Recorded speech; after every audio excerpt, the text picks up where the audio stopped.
विश्वनाथ महादेव की जय। काशी विश्वनाथ महादेव की जय। उमिया मात की जय। कृष्ण कन्हैया लाल की जय। ओम नमः पार्वती पतये हर हर महादेव हर।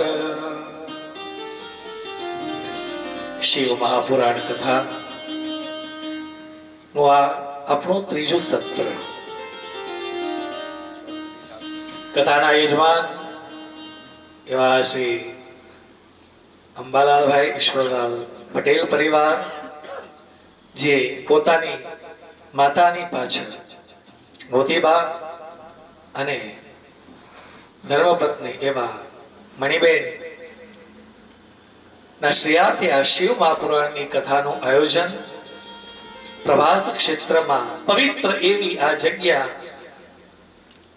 જ્યાં મહાદેવનું જે સ્થાન છે, જે જ્યોતિર્લિંગ સ્વરૂપે મહારાજ મહાદેવ બિરાજમાન છે, એના એકદમ નજીક આ સ્થાનની અંદર બેસીને આપણે શિવ કથાનું અવગાહન કરી રહેલા છીએ।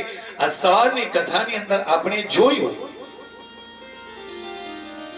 બ્રહ્મા અને વિષ્ણુ વચ્ચે વિવાદ થયો છે। એ વિવાદનું નિવારણ કરવા માટે અગ્નિ સ્તંભ રૂપે પ્રભુ પ્રગટ થયા છે। બ્રહ્માજીએ અસત્યનું ઉચ્ચારણ કર્યું, એમનું મસ્તક છેદન કર્યું છે। સાક્ષી તરીકે કેતકી ફૂલે સાક્ષી પૂરેલી હતી, એને પણ શાપ આપ્યો છે। પણ આ બંને મહાદેવને માફી માંગી, મહાદેવે નો ક્રોધ શાંત થયો છે। શાંત થયા પછી કહ્યું છે કે તમારી પૂજા નહીં થાય, પણ હવે કહ્યું છે કે તમારી પૂજા થશે, પણ એક જગ્યાએ તમારું મંદિર એક જ રહેશે અને યજ્ઞની અંદર તમને સ્થાન મળશે। અને કેતકીના પુષ્પને પણ કહ્યું છે કે તારો હું વર્ષની અંદર એક જ દિવસ સ્વીકાર કરીશ, એટલે કેવડા ત્રીજ। એ કથા આપણને બતાવે છે કે અસત્યનું ઉચ્ચારણ કરો ને, એ પરમાત્માને ગમતું નથી। સત્યનો આગ્રહ રાખવાનો છે। સત્ય ભલે ગમે તેટલું દુઃખ આપે, પણ એ ઠોસ પગલું છે, તમને ક્યારેય જીવનની અંદર નિષ્ફળતા નહીં અપાવે। અસત્યનું ઉચ્ચારણ કરીને તમે 100 ડગલા ચાલ્યા હશો, પણ એ 100 ડગલા તમારે પાછા આવવું જ પડશે। આપણે સમજવાનું એ છે।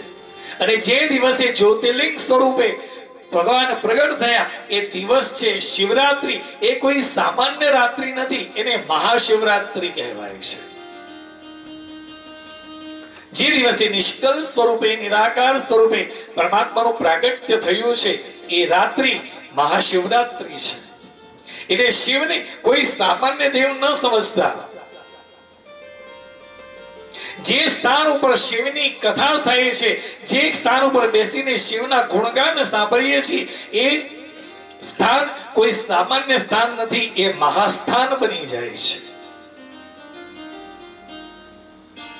શિવજીને અર્પણ કરેલો પ્રસાદ એ કોઈ સામાન્ય પ્રસાદ નથી, એ મહાપ્રસાદ બની જાય છે। કારણ એને અર્પણ કરેલો છે કે જેને દુનિયાએ છોડ્યું છે, એનો સ્વીકાર કરે છે, એ મહાદેવ છે। આ શિવ છે। શિવ એટલે કલ્યાણ। તમે શિવની ભક્તિ કરો ને, એટલે તમારી અંદર પણ કલ્યાણની ભાવના આવે ને, તો સમજવાનું કે આપણી ભક્તિ સાચી છે, બાકી ખોટી છે। બોલો નમઃ શિવાય। નમઃ શિવાય મંત્ર જે છે, એ કોઈ સામાન્ય મંત્ર નથી। આવે છે, હું કહું છું તમને, એ મહામંત્ર છે। મંત્ર મહા મંગલકારી। ઓમ નમઃ શિવાય, ઓમ નમઃ શિવાય। પણ આપણે ઉચ્ચાર પણ ખોટો કરીએ, નમઃ શિવાય, નમઃ શિવાય, નમઃ શિવાય। નમઃ શિવાય છે ને, નમ પછી 2 ડોટ છે। જે ભાષાને જાણતો હોય, ભાષા વિજ્ઞાન છે, કયા શબ્દનો ઉચ્ચાર કેટલો કરો એનાથી સામેવાળા વ્યક્તિને ખબર પડે કે આ વ્યક્તિ આપણને કયા ટોનની અંદર કહી રહેલો છે. આપણે ખાલી સામાન્ય શબ્દ છે આવો બેસો, કોઈ પણ વ્યક્તિ આપણા ઘરે આવે તો આપણે એને કહીએ આવો આવો બેસો, એના ઉપરથી ખબર પડે કે આ વ્યક્તિનો આપણા પ્રત્યે ભાવ કેવો છે. એ વ્યક્તિના ઘરે જવાની મન થાય, પણ કોઈ આવે આવો બેહો, શબ્દ એક જ છે, પણ એ જે રીતે બોલાયો ને એને એમ થાય ક્યાં આવી ગયો, એ ફરીથી આવે ના આવે. એટલે જે કંઈ પણ બોલીએ, ભાષા એક વિજ્ઞાન છે, એને કેવા ઉચ્ચાર સાથે કરવું ને એ બહુ સમજવા જેવું છે. અને એ મંત્રમાં તો ક્યારેય ના ચાલે. મંત્રનો ઉચ્ચાર કરો ને ત્યારે એનો જે લય છે ને એ લય પ્રમાણે આપણે એનો ઉચ્ચાર કરવો પડે. ઓમ નમઃ શિવાય, નમઃ શિવાય, નમઃ શિવાય, નમઃ શિવાય ખોટો ઉચ્ચાર કરી પછી કે ભગવાન બહુ મંત્રો કર્યા પણ કોઈ ફળ મળતું નથી. ક્યાંથી મળે? આવશે. હું તમને કહું છું, જે કંઈ પણ મંત્ર જે સકામ ભાવથી આપણે મંત્રનો જપ કરતા હોઈએ ને ત્યારે એના નિયમો પાળવા પડે સાહેબ,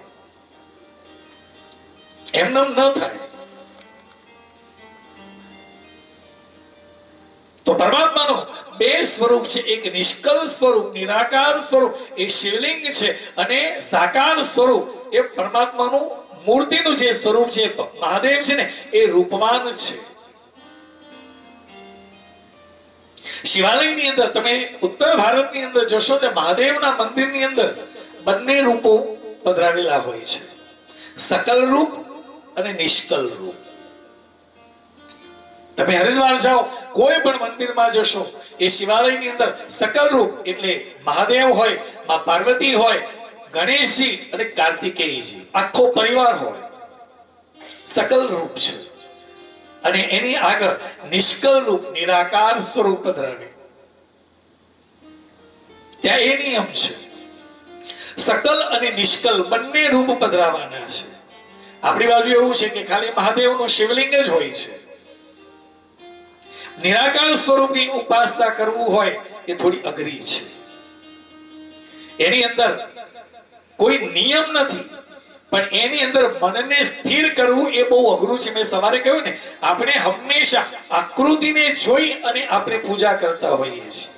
ઘરની અંદર લાલનની સેવા હોય, માતા ઉમિયાની સેવા હોય, શિવજીની સેવા હોય, તો મહાદેવના સકલ રૂપને આપણે જોઈ અને પૂજા કરીએ, પણ નિરાકાર સ્વરૂપની પૂજા કેવી રીતે થાય? અઘરું છે. એટલે બંને સ્વરૂપ પધરાવેલા હોય છે. અને એ જે જગ્યાએ મહાદેવ નું શિવલિંગ સ્વરૂપ જે પ્રગટ થયું એ જગ્યા છે અરુણાચલ પ્રદેશ. મેં જે તમને સવારે વાત કરી, મારા બે રૂપ છે, સકલ અને નિષ્કલ. પહેલા હું સ્તંભ રૂપે પ્રગટ થયો, પછી સાક્ષાત રૂપે થયો. બ્રહ્મ ભાવ મારું નિષ્કલ રૂપ છે. અને મારા સિદ્ધ, આ બંને મારા સિદ્ધ રૂપો છે. આ બંને રૂપો શ્રેષ્ઠ છે. તમને જેના ઉપર શ્રદ્ધા હોય એની તમે આરાધના કરી શકો છો. બ્રહ્મા અને વિષ્ણુએ મહાદેવને પૂછ્યું છે કે હે પ્રભુ, સૃષ્ટિ આદિ 5 કૃત્યના લક્ષણો અમે એવું સાંભળ્યું કે તમારા 5 કૃત્ય છે, 5 કાર્યો છે. એ કાર્યો કયા કયા છે એ અમને સમજાવો. ત્યારે ભગવાન શિવે બ્રહ્મા અને વિષ્ણુને કહ્યું છે કે મારા 5 કૃત્ય છે, 5 કાર્યો છે. એ સૌથી પહેલું સૃષ્ટિ એ મારું કાર્ય છે. સૃષ્ટિ સ્થિતિ એટલે પાલન કરવું, સંહાર એટલે ખતમ કરવું, મારવું, તિરોભાવ અને અનુગ્રહ. આ મારા 5 કાર્યો છે. સૃષ્ટિ, સ્થિતિ, સંહાર, તિરોભાવ અને અનુગ્રહ. સૃષ્ટિનું સર્જન પણ કોણ કરે? આદિદેવ કોણ છે? મહાદેવ છે. આ મહાદેવે સૃષ્ટિના સર્જનનું કાર્ય બ્રહ્માજીને સોંપ્યું છે. દરેક કામ જો એક જ વ્યક્તિ કરે તો થાકી જાય. કામ સોંપવામાં આવ્યું છે. આ મારા 5 કાર્યો છે. સૃષ્ટિ, સંચાલન એ કાર્ય કોને સોંપ્યું? બ્રહ્માજીને સોંપ્યું છે. સ્થિતિ, પાલન કરવાનું કાર્ય કોણ કરે છે? ભગવાન વિષ્ણુ નારાયણ કરે છે. એટલે તમે જુઓ વિષ્ણુના સ્વરૂપો કેટલા. વિષ્ણુને વારંવાર આવવું પડે છે. ભગવાનના 24 અવતાર છે નારાયણના, અને મુખ્ય 10 અવતાર છે. 9 અવતાર થઈ ગયેલા છે, 10મો અવતાર બાકી છે. કલ્કી નારાયણ 9 અવતાર થઈ ગયેલા છે, અને બીજા અંશાવતાર થઈને ગણીએ તો 24 અવતાર એ નારાયણના છે. તો મહાદેવના કેટલા અવતારો છે? શિવ મહાપુરાણની અંદર મહાદેવના 94 અવતાર થયેલા છે. તો સ્થિતિ સંચાલનનું કાર્ય નારાયણને સોંપ્યું છે, ભગવાન વિષ્ણુને સોંપ્યું છે. સંહાર નું કાર્ય કોને આપેલું છે? રુદ્રને આપેલું છે. તિરોભાવ, તમે જેવા કાર્ય કર્યા છે એ પ્રમાણે તમારી ગતિ થાય છે, એ તિરોભાવ છે. અને છેલ્લે અનુગ્રહ એ શિવજી પોતે કરે છે. તમે જેવા કાર્ય કર્યા છે એ પ્રમાણે પરમાત્મા તમારો સ્વીકાર કરે છે, અનુગ્રહ કરે છે. આ મહાદેવનું કાર્ય છે, એ શિવનું કાર્ય છે. સમજવાનું છે. અનુગ્રહ એ મુક્તિનો દાતા મહાદેવ છે, અને મુક્તિની જન્મભૂમિ એક કાશી છે. કાશીમાં મૃત્યુ સમયે ભગવાન મહાદેવ જે છે ને એ તારક મંત્ર ફૂંકે એ તમને સિદ્ધિ મુક્તિ. કાશીમાં તમે કંઈ બોલો કે ન બોલો, ભગવાનની અંદર તમારો ભાવ હોય કે ન હોય, કાશી ક્ષેત્ર એ મહાદેવને પ્રિય ક્ષેત્ર છે. ત્યાં સાક્ષાત શિવ અને પાર્વતી એ સ્થાન પર બિરાજમાન છે. કારણ કે પરમાત્મા મહાદેવને આ જગ્યા બહુ જ ગમી અને પોતે ત્યાં રોકાઈ ગયેલા છે, માટે એને કાશી વિશ્વનાથ કહ્યા છે. અને મા જગદંબા એમાં અન્નપૂર્ણા તરીકે ત્યાં સ્થિત થયા છે, પ્રતિષ્ઠિત થયા છે. આ શિવ અને પાર્વતી ને ગમતું કોઈ સ્થાન હોય તો એ કાશી છે. ગ્રંથોની અંદર વર્ણન છે કે આ આખી પૃથ્વીનો નાશ થઈ જશે ને, કાશીને કંઈ નહીં થાય. કાશી એ ભગવાન મહાદેવ જે છે, મહાદેવના ત્રિશૂળની નોક ઉપર સ્થિત છે. કાશી એટલા માટે પવિત્ર છે કે ત્યાં ગંગાજી જે છે ને એ ઉત્તર વાહિની છે. મોટા ભાગે આપણે જોઈએ નદીઓ તો બધી જ ઉદ્ગમ સ્થાનથી નીકળી અને સમુદ્ર તરફ જાય છે. એક ગંગાજી જ એવા છે કે કાશીની અંદર એ ઉત્તર તરફ ગતિ કરે છે. પોતે જે સ્થાનમાંથી પ્રગટ થયા એ સ્થાન તરફ જઈ રહેલા છે, માટે ઉત્તર વાહિની ગંગાનું મહત્વ ત્યાં છે. કાશીનું મરણ છે. કાનની અંદર તારક મંત્ર ફૂંકાય એટલે એને સિદ્ધિ મુક્તિ. અને તારક મંત્ર જેના કાનની અંદર ફૂંકાયો છે કાશી ક્ષેત્રની અંદર, એ ફૂંકાયા પછી કાન જે છે એ વળી જાય છે. અમે જોઈને આવેલો છું, કારણ કે ભગવાનની દયાથી એવું છે કે વર્ષમાં લગભગ 3 કથાઓ તો મારી કાશીમાં હોય છે. તો જ્યારે આ અભ્યાસ કર્યો ત્યારે આ અંદર જોયું, પછી થયું કે લાવને જોઈએ તો ખરા. કારણ કે આપણે ગમે તેવા ભણેલા હોઈએ ને, બુદ્ધિશાળી વ્યક્તિ છે ને એ હંમેશા તપાસ કરે, એ શબ્દો ઉપર વિશ્વાસ ન રાખે. ત્યાં મણિકર્ણિકા ઘાટ છે, 24 કલાક શબ્દ ત્યાં અગ્નિ સંસ્કાર થતો હોય છે. જેના મુખમાંથી શિવ શબ્દ ગયો એ શવ થઈ જાય છે. ત્યાં લાઈનસર બધા મૃત્યુદેહ પડે. ત્યાં મૃત્યુદેહ જે છે એને અપવિત્ર માનવામાં આવતો નથી, એને પવિત્ર માનવામાં આવે છે. કારણ કે તો શિવલોકને પામ્યો છે. તો જે કાશીની અંદર જેનું મૃત્યુ થયું છે એના કાનની અંદર સાક્ષાત શિવજી તારક મંત્ર ફૂંકે એટલે એનો કાન જે છે એ બંધ થઈ જાય છે. આ જ્યારે અભ્યાસ કર્યો, વાંચ્યું, પછી ગયા કે લાવો સમય છે તો આપણે જઈએ તો ખરા, જોઈએ તો ખરા. તો 4-5 દેહ, મૃત્યુદેહ જે હતા એ ત્યાં પડેલા હતા. ત્યાં જોયું તો 2-3 જે મૃત્યુદેહ હતા ને એના કાન વળેલા હતા અને બીજા 1-2 હતા એના કાન ખુલ્લા હતા. તો પછી મેં પૂછ્યું, મેં તો તમે ક્યાંથી આવો છો?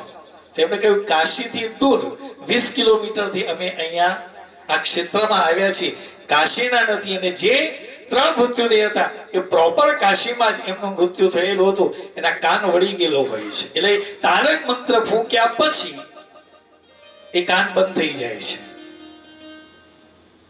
જ્યારે જોયું ત્યારે ખબર પડી અને લાગ્યું નહીં, પ્રભુ અહીંયા હાજર છે. એની સિદ્ધિને મુક્તિ મળે છે. મારા દ્વારા જ સૃષ્ટિનું સર્જન થાય છે. એની સૃષ્ટિ ગઈ છે મારા દ્વારા પાલિત થઈ, એટલે સૃષ્ટિ સુસ્થિર રૂપે એ સ્થિત થઈ છે. એની સ્થિતિ કહેવાય છે. એનો વિનાશ થાય, સંહાર થાય, એ પ્રાણોનું ઉત્ક્રમણ થાય, બહાર નીકળી જાય. જે શરીરની અંદરથી પ્રાણ જ્યારે નીકળે ને એને કહેવાય છે તિરોભાવ. અને એ સર્વમાંથી જેને છુટકારો મળી ગયો એને કહેવાય અનુગ્રહ. શરીરની અંદરથી પ્રાણ જાય એ તિરોભાવ. જેવો પ્રાણ નીકળે એટલે જેવા તમારા કર્મ એ પ્રમાણે તમને બીજો દેહ મળે છે. પણ તમારા કર્મ સારા છે, અંતે ભગવાનનું નામ સ્મરણ થયું છે, એટલે ભગવાન તમારો અનુગ્રહ કરે છે કે બેટા ચલ આવી જા, તું 84 લાખની જે યોનિઓ છે ને એમાંથી તું મુક્ત. એને સિદ્ધિ મુક્તિ મળે છે. બોલો નમઃ શિવાય. આ સૃષ્ટિ એ ભૂતળમાં, સ્થિતિ એ જળમાં, સંહાર એ અગ્નિમાં, તિરોભાવ વાયુમાં અને અનુગ્રહ આકાશમાં સ્થિત છે. આ પંચ મહાભૂત છે ને એ મહાદેવનું સ્વરૂપ છે. પૃથ્વીથી સર્વની સૃષ્ટિ થાય છે. આ પૃથ્વી ઉપર તમે આવ્યા એ સૃષ્ટિનું સર્જન છે. તમે આવ્યા, તમારામાંથી એક બીજા બાળકને તમે જન્મ આપ્યો, બીજા મનુષ્યને જન્મ આપ્યો, એને કહેવાય સૃષ્ટિનું સર્જન. તમે સર્જનનું કાર્ય કરી રહેલા છો. જળથી સર્વની વૃદ્ધિ થાય છે. એટલા માટે આપણે કહીએ કે જળ એ જીવન છે.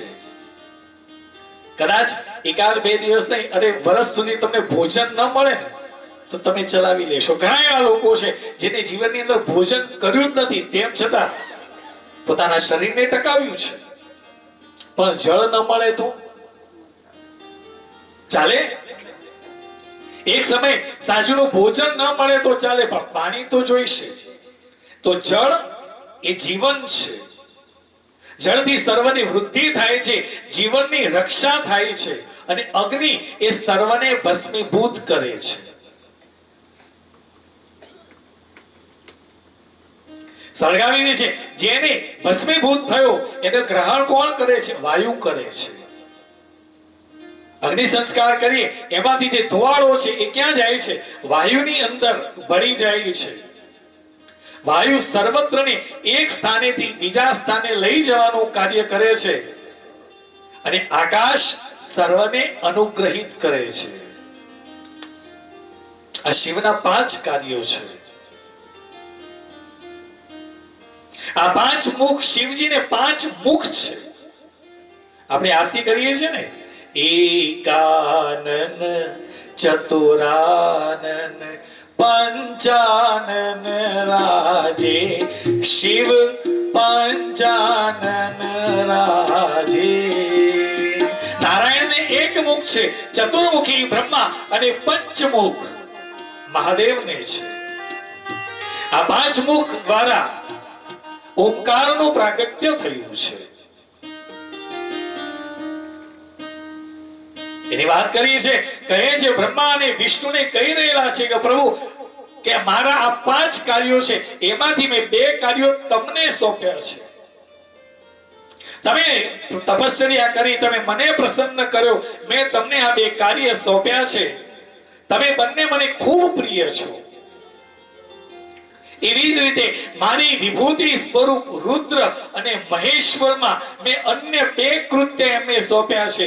એક છે સંહાર અને બીજો છે તિરોભાવ.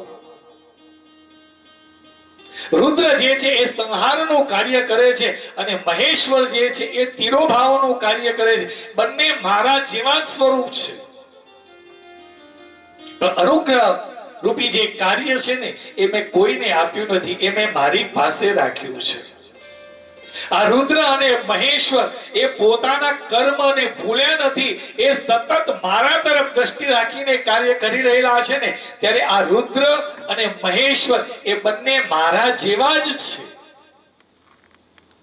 એમનો વેશ છે, રૂપ, કૃત્ય, વાહન, આસન એ બધું જ મારા જેવું છે.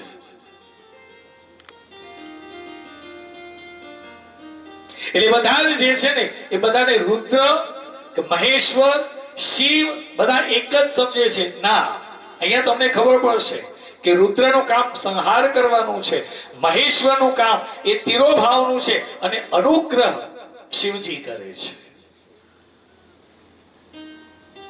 એટલે શંકર પણ અલગ છે, રુદ્ર પણ અલગ છે અને મહેશ્વર પણ અલગ છે. શિવ જે છે એ બ્રહ્મ સ્વરૂપ છે, એ તો આદિદેવ છે, જગત બીજ છે. આ જગત નહોતું ત્યારે એ જે બીજ જે હતું, જે તત્વ હતું, એ જ શિવ છે. એને કોઈની જરૂર નથી, એને પ્રકાશની પણ જરૂર નથી, એ સ્વયં પ્રકાશિત છે પોતે. જ્યારે બીજા બધા જે દેવો છે એને ક્યાંક ને ક્યાંક કોઈક શક્તિની જરૂર છે, કોઈક તેજની જરૂર છે, પણ શિવને કઈ જરૂર નથી. શિવ સ્વયં પ્રકાશિત છે.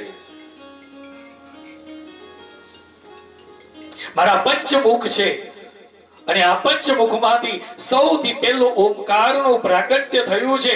આ જે મારા જ સ્વરૂપનો બોધક છે. કદાચ કોઈક વ્યક્તિ નિરાકાર સ્વરૂપ શિવલિંગની ઉપર અભિષેક ન કરી શકે તો ઓમકારનો જપ કરશે ને એ પણ નિરાકાર સ્વરૂપ જ છે. એને મારું જ સ્વરૂપ સમજવું. ઓમકાર વાચક છે, હું વાચ્ય છું. આ મંત્ર એ મારું જ સ્વરૂપ છે.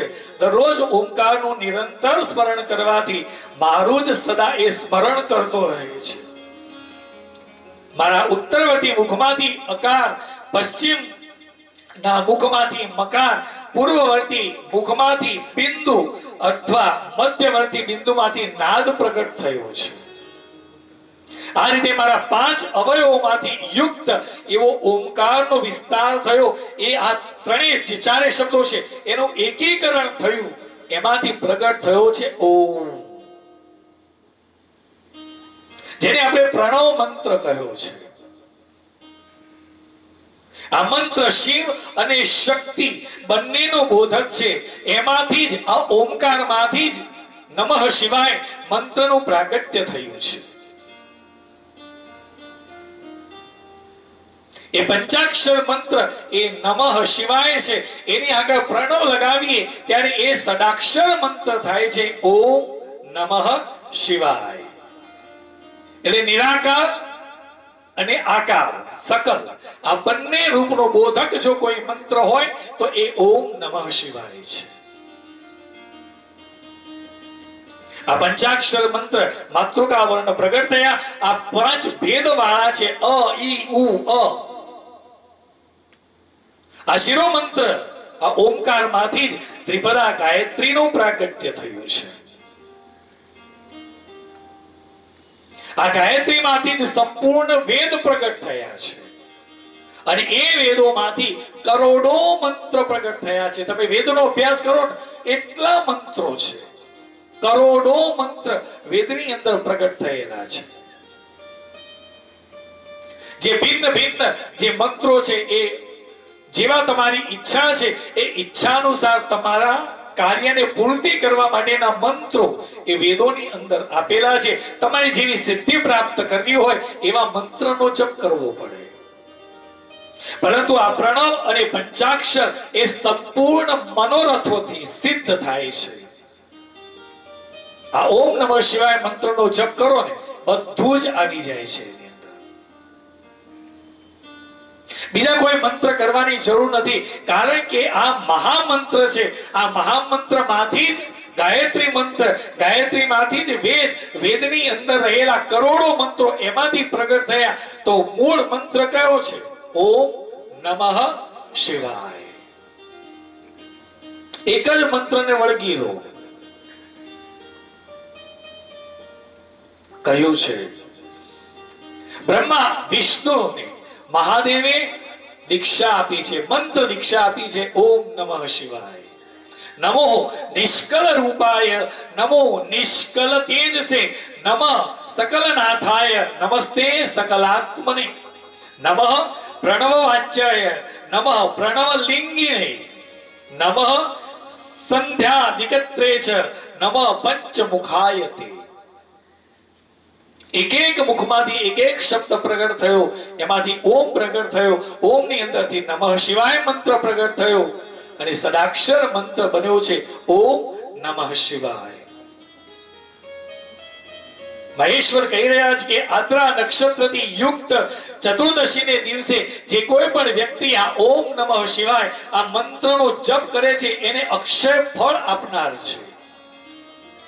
સૂર્ય સંક્રાંતિથી યુક્ત મહા આદ્રા નક્ષત્રમાં એકવાર કરેલો પ્રણવ જપ કોટી ગણો જપનું પુણ્ય તમને પ્રાપ્ત કરાવે છે. જે કોઈ પણ વ્યક્તિ મહાદેવની મારી પૂજા કરે છે, મારી મૂર્તિ અથવા લિંગ જેની અંદર એને શ્રદ્ધા હોય એ શ્રદ્ધા સાથે એના ઉપર અભિષેક કરી ઓમ નમઃ શિવાય મંત્રનો જપ કરે છે, એને દરેક મનોકામના હું પૂર્ણ કરું છું.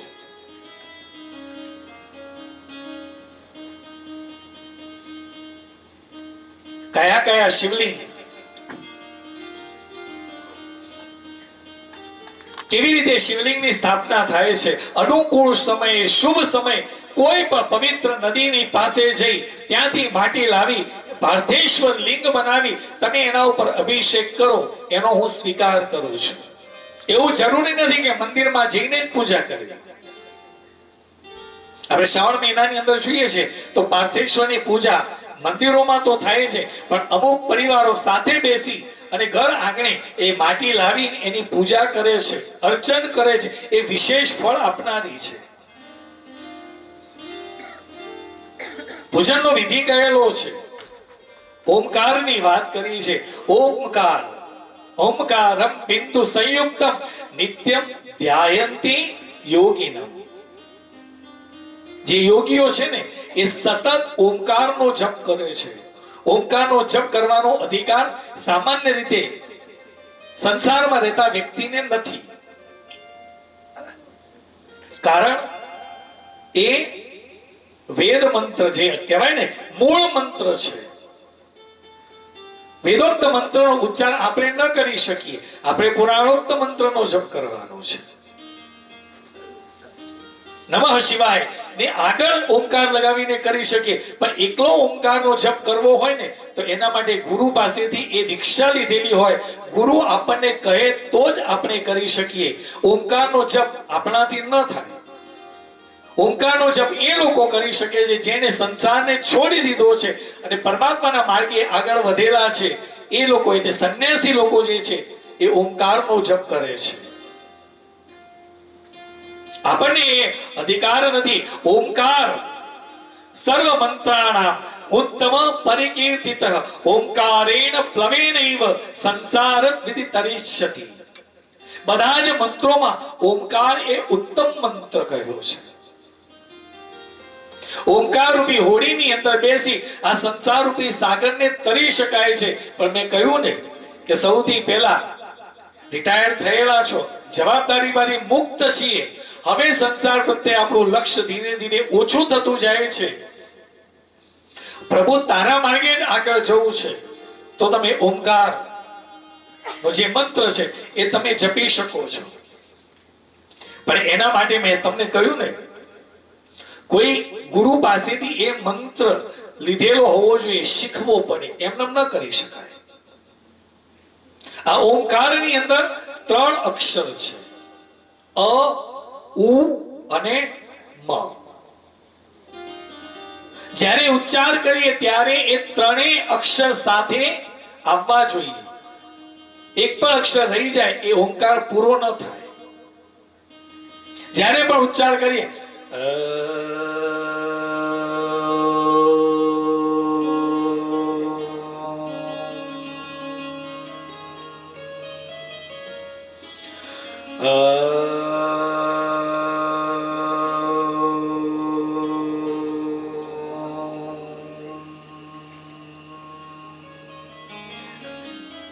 આ ત્રણેય અક્ષરોનો ઉચ્ચાર સમતલ રાખી અને કરવાનો છે.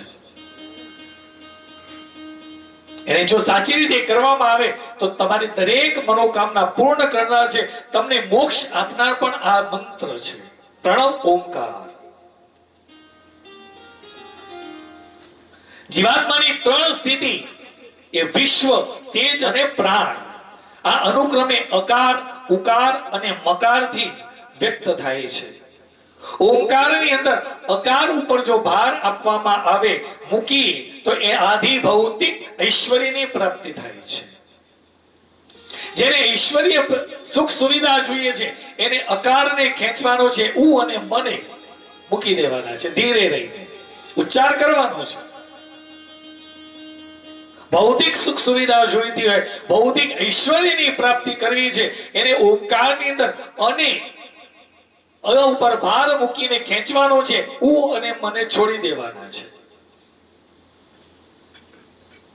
જેને આધિદૈવિક સંપત્તિની પ્રાપ્તિ કરવી છે, આધિદૈવિક સામર્થ્યની પ્રાપ્તિ કરવી છે, એને ઉકાર ઉપર ભાર મૂકવાનો છે, ઉકારને ખેંચવાનો છે, અ અને મને ધીરે રહીને છોડવાના છે. અને જેને બ્રહ્મ સાક્ષાત્કાર કરવો છે એને સહાયભૂત કરવા માટે કહ્યું છે મકાર ઉપર ધ્યાન કેન્દ્રિત કરવામાં આવે, મને ખેંચવામાં આવે તો એને સાક્ષાત્કાર કરવાની અંદર આ મંત્ર સહાયભૂત થાય છે. એ દ્વારા જીવનની સાર્થકતા સધાય છે, જીવન અમૃતમય બને છે જો મકારને ખેંચવામાં આવે તો. કેવી રીતે? તો એક છે આપણે જોઈ લઈએ કે અકાર જેને આધિ ભૌતિક ઐશ્વર્યની પ્રાપ્તિ કરવી છે એને ઓમકારનો ઉચ્ચાર કરવાનો, પણ અને ખેંચવાનો છે, ઉ અને મને ધીરે રહીને છોડી દેવાના છે. ઊંડો શ્વાસ લેવાનો, ડીપ બ્રીથિંગ.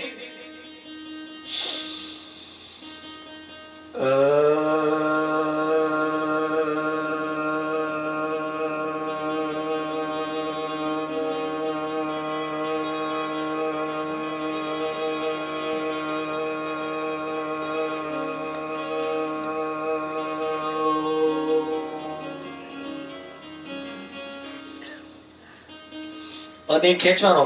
આપણે શ્વાસ લીધેલો છે, આપણને ખબર છે કે મારો શ્વાસ ક્યાં પૂરો થવા આવ્યો છે, ત્યાં ઉ અને મને ધીરે રહીને છોડવાના છે.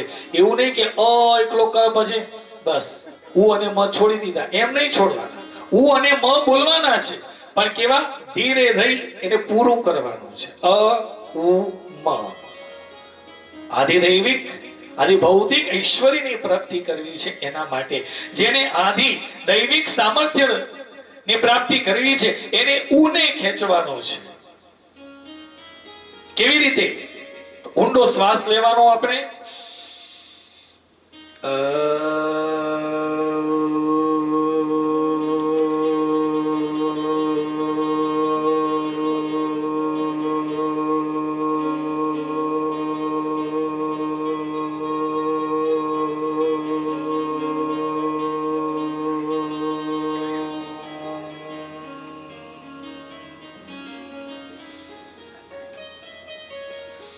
અને જેને બ્રહ્મ સાક્ષાત્કાર કરવો છે એને મકાર ઉપર ધ્યાન કેન્દ્રિત કરવાનું છે,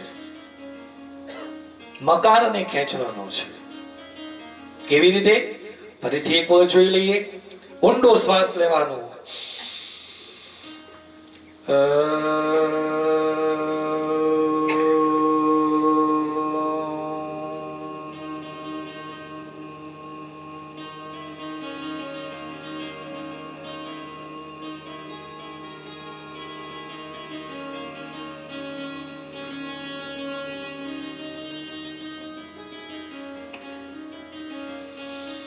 પણ જીવ એવું છે કે અમારે આ ત્રણેય વસ્તુ સમતલ સરખા ભાવે જોઈએ છે.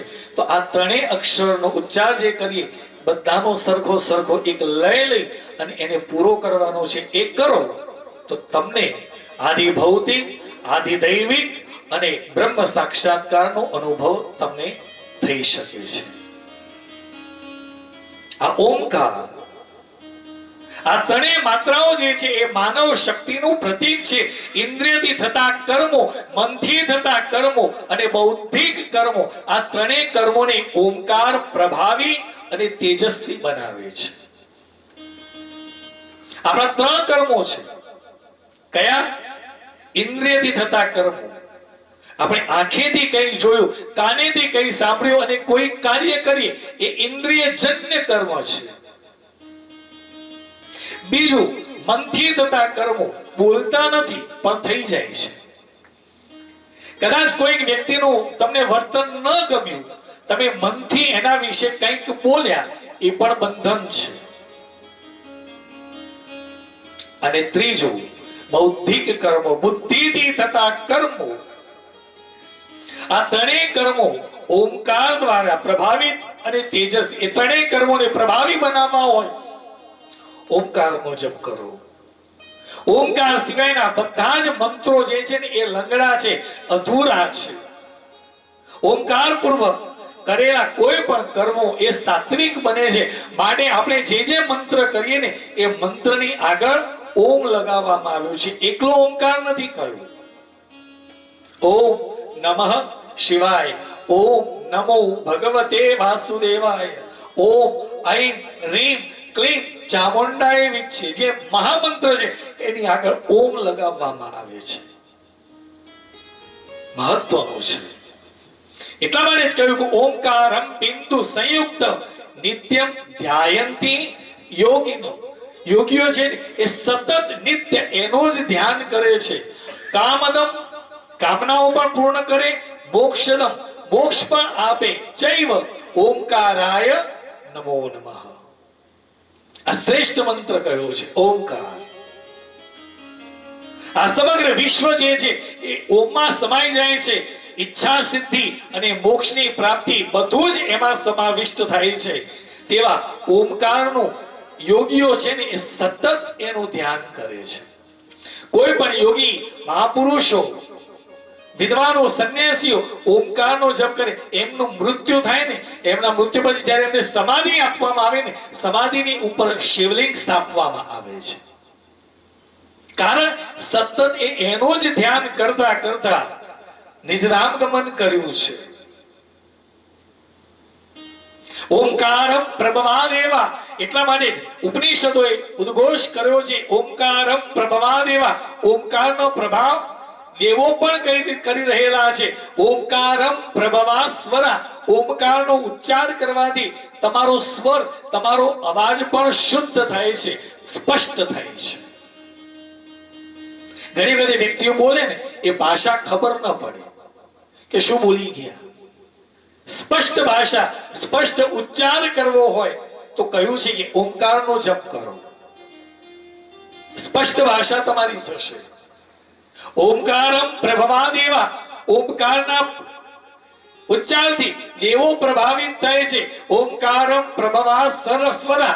સ્વર પ્રભાવી થાય છે. તમે બોલો ને, સામેવાળો વ્યક્તિ તરત સાંભળવા માટે કાન કરશે, કોણ બોલી રહ્યું છે, એટ્રેક્ટ કરશે. ઓમકારમ પ્રભવ સર્વ. ઓમકાર ના ઉચ્ચારથી સર્વને તમે પ્રભાવિત કરી શકો છો. ત્રૈલોક્યમ સચરાચર. આ ત્રૈલોકની અંદર તમે જ્યાં જ્યાં જશો ઓમકારનો ઉચ્ચાર કરતા હશો ને, લોકો તમારી પાસે આવશે, શોધતા આવશે, કોણ છે આ? ઓળખતો હોય કે ન ઓળખતો હોય, ક્યાંકથી પસાર થાય, એના કાનમાં શબ્દ પડે, તરત એ ખેંચશે. આ ઓમકારનો પ્રભાવ છે. ઓમકાર એ પરબ્રહ્મનું પ્રતીક છે. જે કોઈ પણ વ્યક્તિ આ ઓમકારને આત્મસાત કરી લે એને વિશ્વંભર સ્વયં એને પોતાનો કરી લે છે, પોતાની પાસે બોલાવી અને એને રાખે છે. ઓમકારનો ઉચ્ચાર કરવાથી જે પરમાત્મા જે છે ને એ તમારા હૃદયાંગણની અંદર એ સ્થિત થાય છે.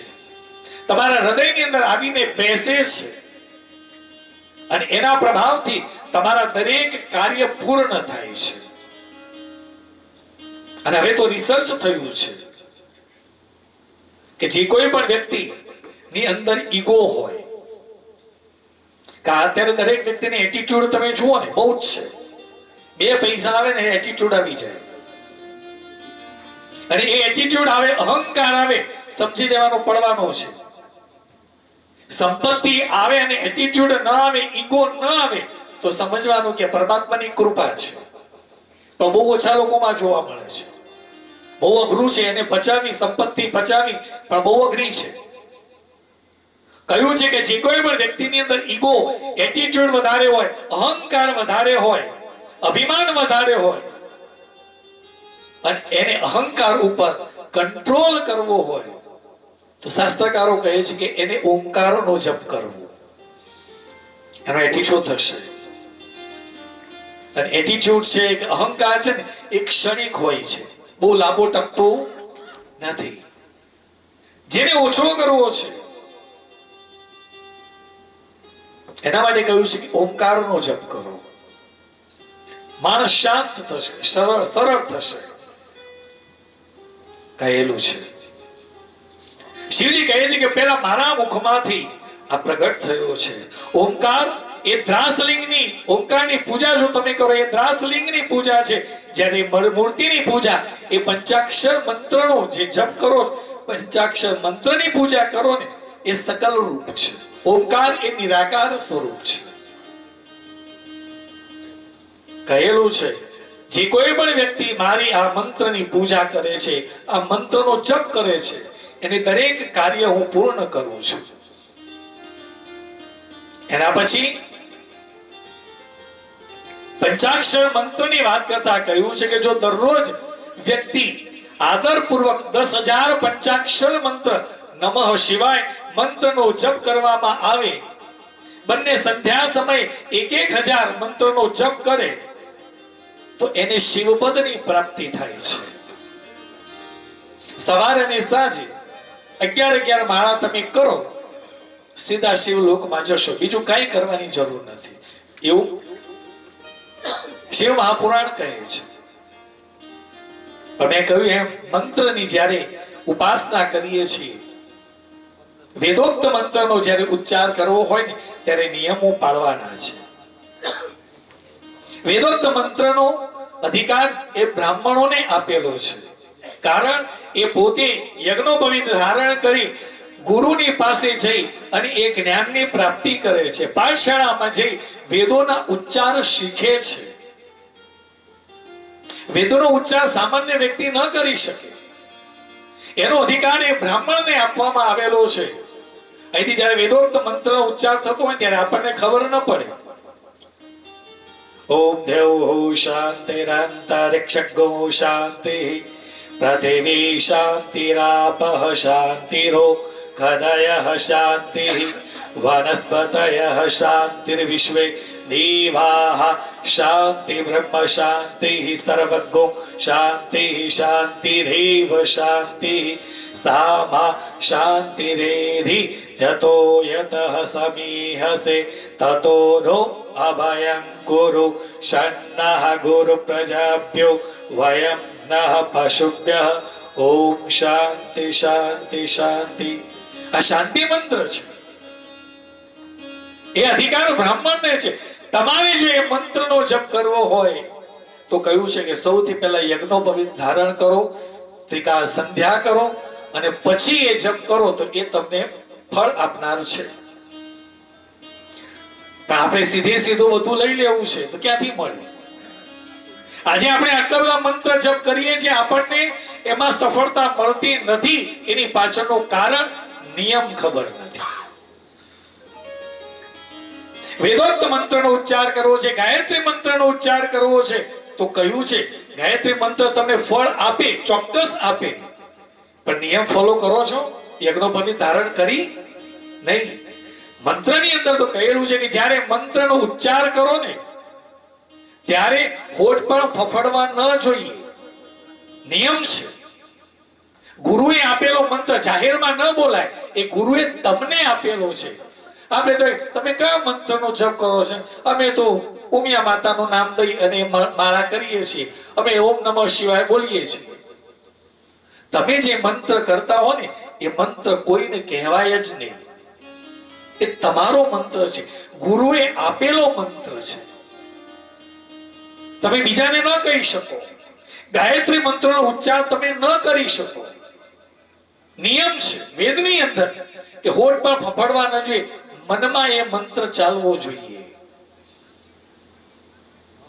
આજે આપણને સફળતા મળતી નથી એની પાછળનું કારણ આ છે. અત્યારે તો દરેકની પાસે ઇન્સ્ટ્રુમેન્ટ છે.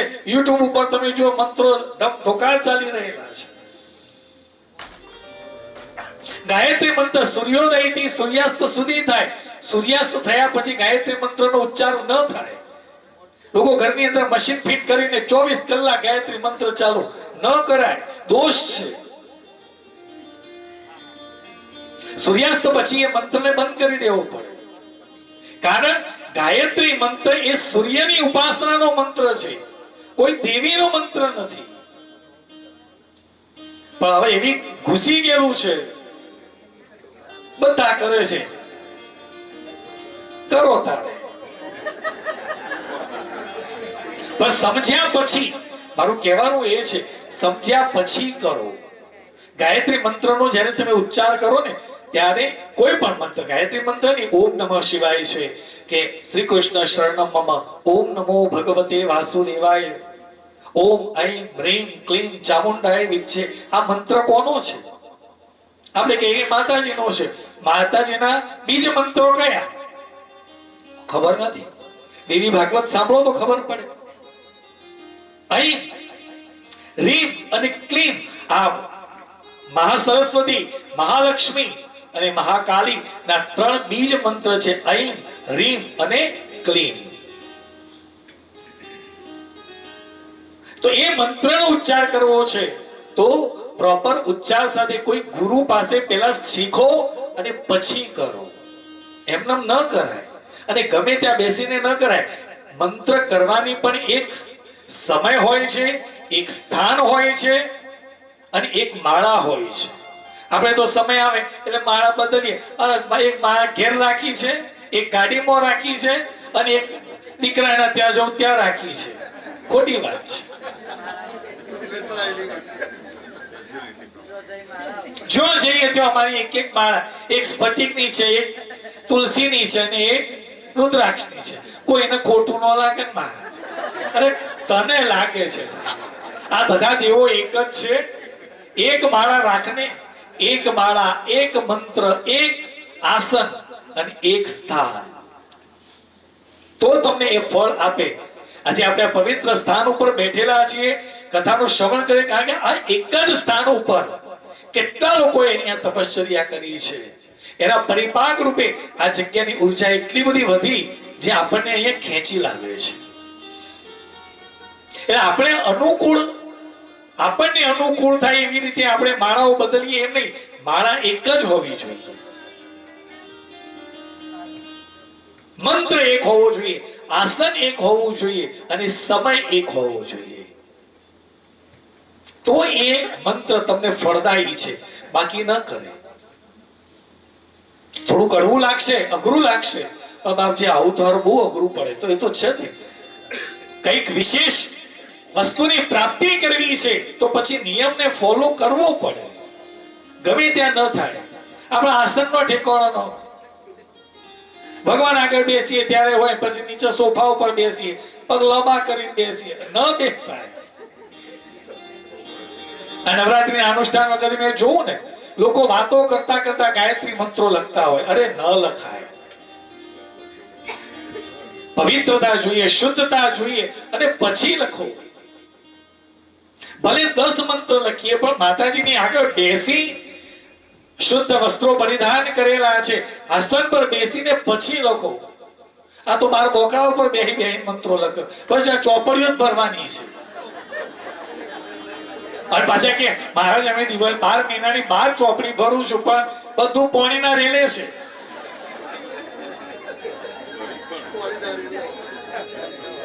કશું જ નહીં થાય. તમે વાતો કરતા કરતા મંત્રનો જપ કરો, એ કેવી રીતે ફળ આપે મને કહો. કોઈ પણ મંત્ર જ્યારે ઉચ્ચાર કરો, મેં કહ્યું ને, એના વાઇબ્રેશન્સ છે જે તમારા મનને શાંત કરે છે અને ફળ આપનારો છે. પણ તમે વાતો કરતા કરતા મંત્ર કરો એ યોગ્ય નથી. ટીવી જોતા જોતા મેં જોયું લોકો મંત્રો લખે, માળા કરે. આ કોને બનાવવા બેઠા છે? ન કરાય સાહેબ. અમુક નિયમો જે છે એનું પાલન કરવું પડે. પંચાક્ષર મંત્ર કહેલું છે કે દ્વિજ માટે નમઃ શિવાય મંત્રનું ઉચ્ચારણ કરવું જોઈએ, એ વિધાન છે. દ્વિજ સિવાયના જે લોકો છે એને શિવાય નમઃ આ મંત્રનો જપ કરવાનો છે, વિધિ છે. આ રીતે એનો ઉચ્ચાર કરવાનો છે. સ્ત્રીઓએ પણ શિવાય નમઃ મંત્રનો જપ કરવાનો છે. પંચાક્ષર મંત્રના 5 કરોડ મંત્રનો જપ કરીએ એ મનુષ્ય ભગવાન સદાશિવ સમાન છે. 5 કરોડ મંત્રનો જપ કરો ને, તમે પોતે જ શિવ જેવા થઈ ગયેલા છો, સદાશિવ જેવા. તમે 5 મંત્ર થાય એટલે જીવનની અંદર કેટલો બધો બદલાવ આવે છે. શિવ જેવો થઈ ગયો હોય. 1, 2, 3 અથવા 4 કરોડ મંત્રનો જપ કરવામાં આવે તો ક્રમશઃ બ્રહ્મા, વિષ્ણુ, રુદ્ર અને મહેશ્વરનું પદ પ્રાપ્ત થાય છે. 1 કરોડ મંત્રનો જપ કરો, નમઃ શિવાય કે શિવાય નમઃ મંત્રનો જપ કરો, 1 કરોડ કરો તો તમે બ્રહ્મા સ્વરૂપ છો, તમે બ્રહ્માના દર્શન થાય. 2 કરોડ મંત્રનો જપ કરો તો ભગવાન નારાયણના તમને દર્શન થાય. 3 કરોડ મંત્રના જપ કરો તો રુદ્રનો તમને દર્શન થાય છે. અને 4 કરોડ મંત્રનો જપ કરો તો મહેશ્વરનું પદ તમને પ્રાપ્ત થાય છે. અને 5 કરોડ મંત્રનો જપ કરો, તમે સદા શિવ થઈ ગયા છો. સાક્ષાત શિવ સ્વરૂપ જ માનવામાં આવે છે. બોલો નમઃ શિવાય.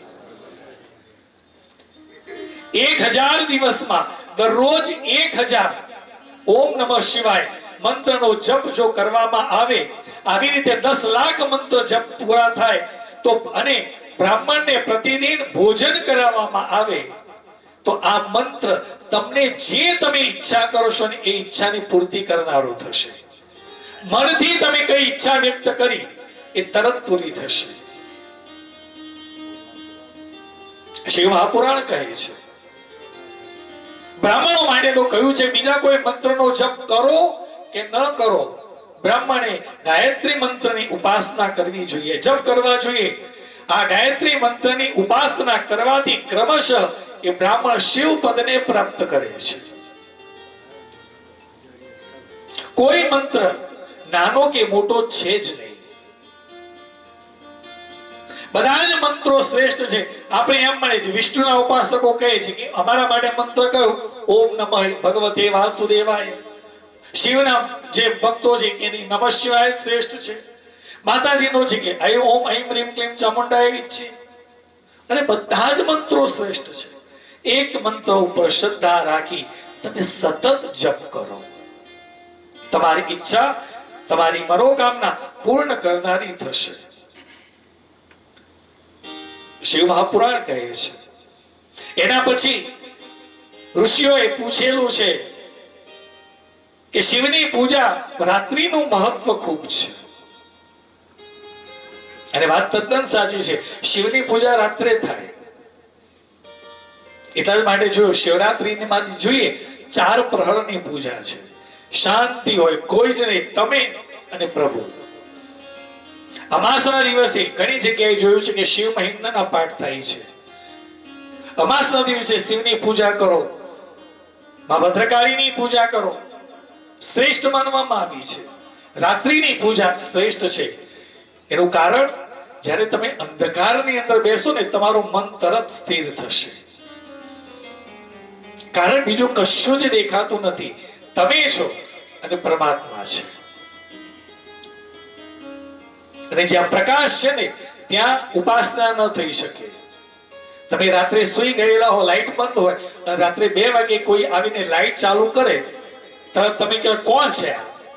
તમારી ઊંઘની અંદર, નિંદ્રાની અંદર વિક્ષેપ પડ્યો ને. ઉપાસના રાત્રે એટલા માટે કરવાની છે કે બીજું કોઈ તમને ડિસ્ટર્બ કરનાર નહીં હોય. શિવની ઉપાસના રાત્રે થાય છે. મનુષ્યની અંદર 3 ગુણો છે, સત્વ, રજ અને તમ. તમો ગુણ. આ તમો ગુણ રાત્રિના સમયે વધારે આપણા શરીરની અંદર પ્રવેશ કરે છે ને, તો રાત્રિના સમયે તમો ગુણનો નાશ કરવા માટે, એને ખતમ કરવા માટે કહ્યું છે કે રાત્રે શિવની ઉપાસના વધારે કરો. મહાદેવ જે છે એ તમો ગુણ નાશક છે. બ્રહ્માજી અને મહાદેવજી કહી રહેલા છે કે બ્રહ્માજી તમે સૃષ્ટિનું સર્જન કરો, નારાયણને સૃષ્ટિનું સંચાલનનું કાર્ય સોંપ્યું છે, રુદ્રને સંહારનું કાર્ય સોંપ્યું છે, તિરોભાવનું કાર્ય મહેશ્વરને સોંપ્યું અને અનુગ્રહનું કાર્ય શિવજીએ પોતાની પાસે રાખ્યું છે. આમ કહી મહાદેવ ત્યાંથી અંતર ધ્યાન થયા અને શિવલિંગ સ્વરૂપે પ્રગટ થયા. એ શિવલિંગ કેવું છે કે ખૂબ સુંદર વર્ણન છે. બ્રહ્મ મુરારી સુરાર્ચિત લિંગમ નિર્મલ ભાષિત શોભિત લિંગમ જન્મ ચ દુઃખ વિનાશક લિંગમ તત પ્રણમામિ સદાશિવ લિંગમ.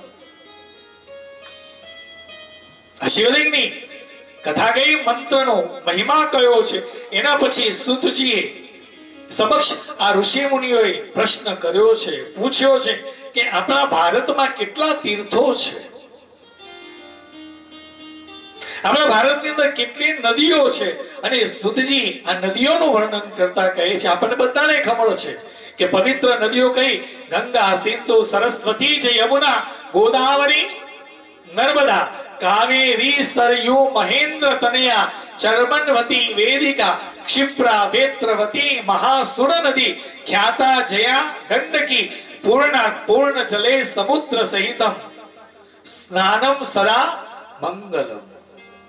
આ પવિત્ર નદીઓના નામ જે આપણે દરરોજ ઉચ્ચાર કરીએ છીએ, એને યાદ કરીને સ્નાન કરવામાં આવે તો આ બધી જ નદીઓની અંદર સ્નાન કર્યાનું પુણ્ય આપણને પ્રાપ્ત થાય છે. સુધજી કહે છે કે ભારતની ભૂમિ એ તીર્થ ભૂમિ છે. કોઈ તીર્થ એવું નથી કે જો તીર્થની અંદર શિવલિંગ કે મહાદેવનું સ્થાન ન હોય.